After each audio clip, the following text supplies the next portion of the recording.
Hello and welcome to She Makes News.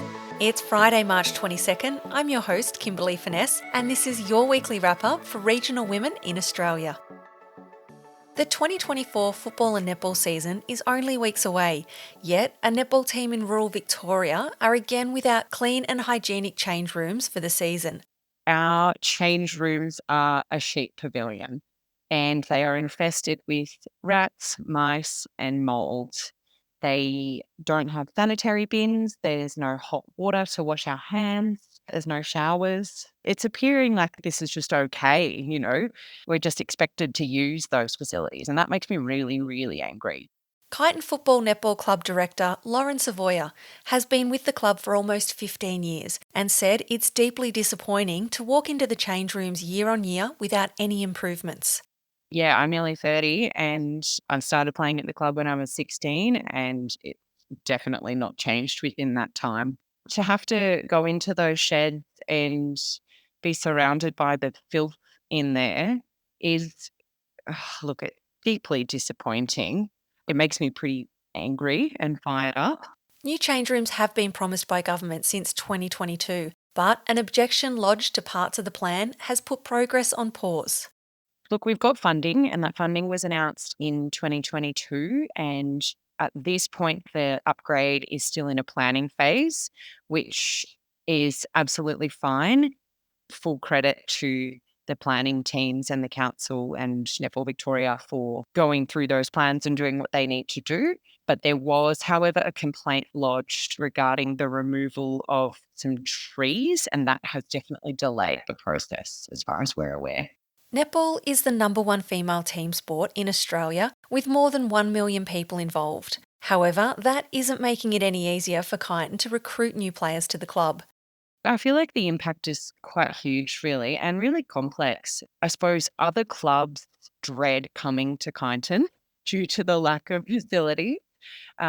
Females playing sport, it's a tough slog as it is in terms of numbers and participation. And, that's what we're all about is championing that and trying to get girls and women to participate. And this is a huge barrier to that. I don't like walking in there. I can't imagine being a brand new player to the area and walking in and seeing that. This week in Parliament, Wendy Lovell, Liberal member for Northern Victoria, called on the government to provide funding for temporary female change rooms for netballers at Kyneton Football Netball Club. Lauren says they've been begging the council to provide temporary change rooms for some time, only to be told no. Look, we are begging the council to provide some form of temporary change rooms for us until the upgrades can be completed. We have asked this of the council a number of times before, and the answer has always been no. We don't think this is good enough.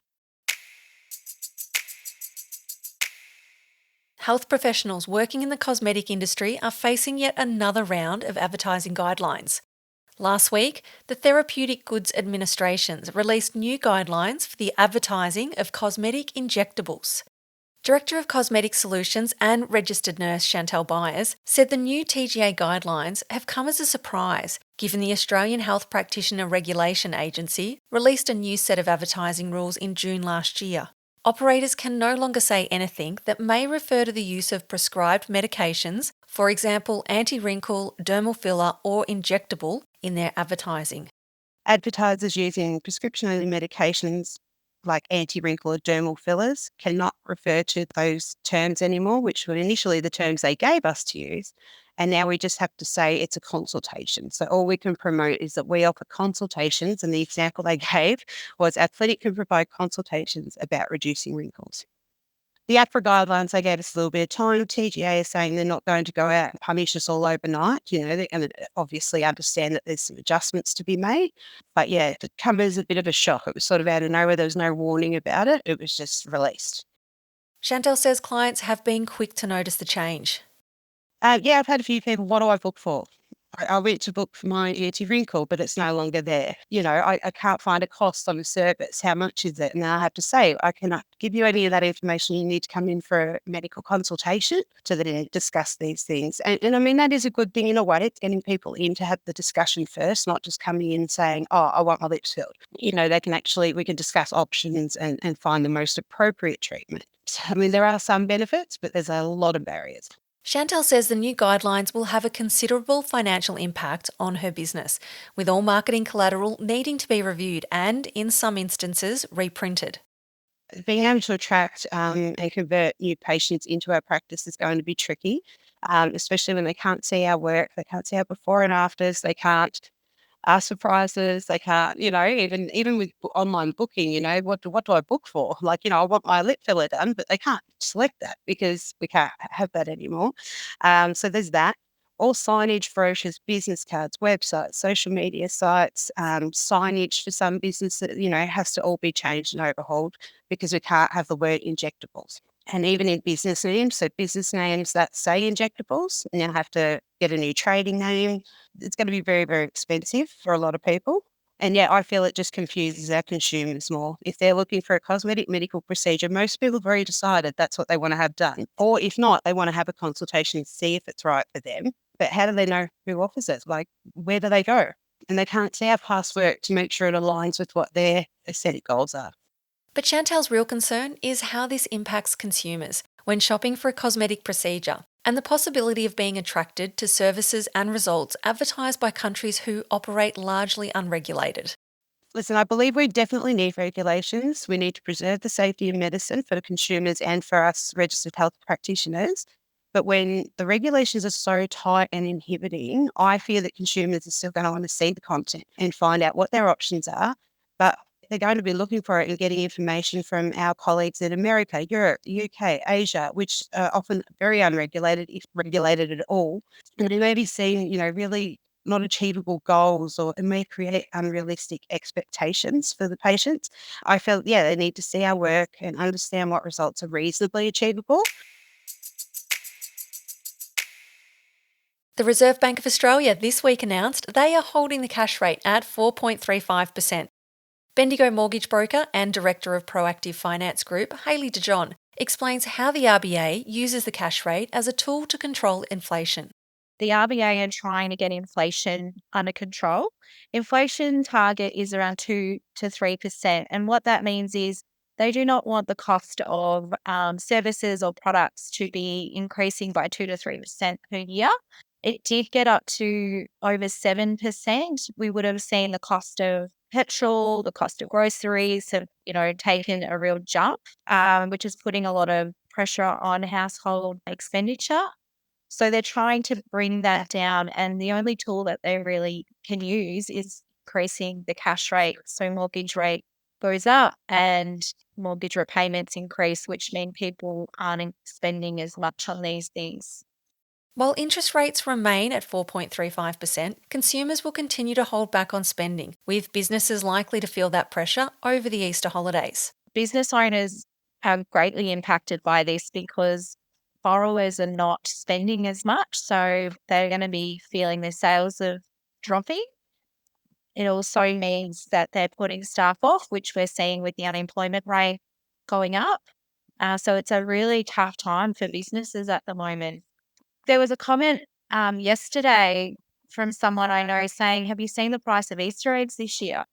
So, which, is another indicator of inflation. People are really conscious of how much money they're spending, and that's definitely going to have an impact on Easter. We'll still see lots of people out and about and doing things, but they might be a bit more conscious of how much they're spending on eggs and things and what activities they're actually doing over Easter. So what should we be doing as the cash rate holds? Hayley suggests a proactive approach is essential for alleviating financial stress. At the moment, they should be just getting the lowest rate they can possibly get. If they don't want to change banks, then contact your bank and see if they can drop your rate, or contact your mortgage broker and get some advice from them about what options they have to try and reduce their mortgage rate or repayments. There could be simple things that they can do if they're really struggling. They might be able to change it to extend the loan term, or go interest only. There's a lot of things that a mortgage broker might be able to help them do to try and help relieve that pressure until those rates do start coming down, as long as it's within the best interest for the client. Now, let's dig into some headlines with award-winning app Grown Not Flown. It's like a farmer's market in your pocket. The Northern Territory finalists for this year's AgriFutures Rural Women's Award have been announced. Tanya Egerton, whose project is focused on expansion of the Remote Op Shop project with First Nations women in the Territory. Raylene Brown, whose project is focused on skill and micro-enterprise development on country with Central Australian women in the Indigenous bushfoods industry. Rashida Khan, whose project is called Spilling the Tea, which is aimed at creating new ways for remote and rural Territorians to access mental health and wellbeing programs. And Rebecca Forrest, whose project Youth on Boards focuses on increasing participation of young Territorians on boards and decision-making forums. Bendigo's Holly Hayes is launching her debut memoir, Looking Forward, Looking Back. From humble beginnings to extraordinary adventures, Holly's memoir captures the essence of life's highs and lows. Farm World is this weekend in Lardner Park, West Gippsland. According to locals, it's the only thing anyone talks about all this week. It's held over 3 days with up to 100 acres of exhibitor displays. Yakandanda Folk Festival is on this weekend. If you are visiting this historic town, make sure you step into Vivian Kate for some retail therapy, then pop next door to check out the most incredible custom hats by Feather and Drum. And if you are a pie lover, you won't want to skip a visit to Gumtree Pies. The Benalla Street Art Festival is on this weekend, featuring renowned and diverse artists from Australia, Europe and the United States. In Tasmania, leading Rain founder Melissa Dunniam is hosting a sold-out one-day workshop designed for women ready to embrace their inner strength. With the help of her equine friends, Melissa empowers people and teams to realise their personal and collective potential. There is a wait list to join the next intake. And the Melbourne International Flower and Garden Show is on right now. 2 local florists, who we know very well, have won bronze in floral design for their displays in the historic Royal Exhibition Building. Congratulations to Pemberley of Malmesbury and the collaboration between Botany and this week's show sponsor, Grown Not Flown.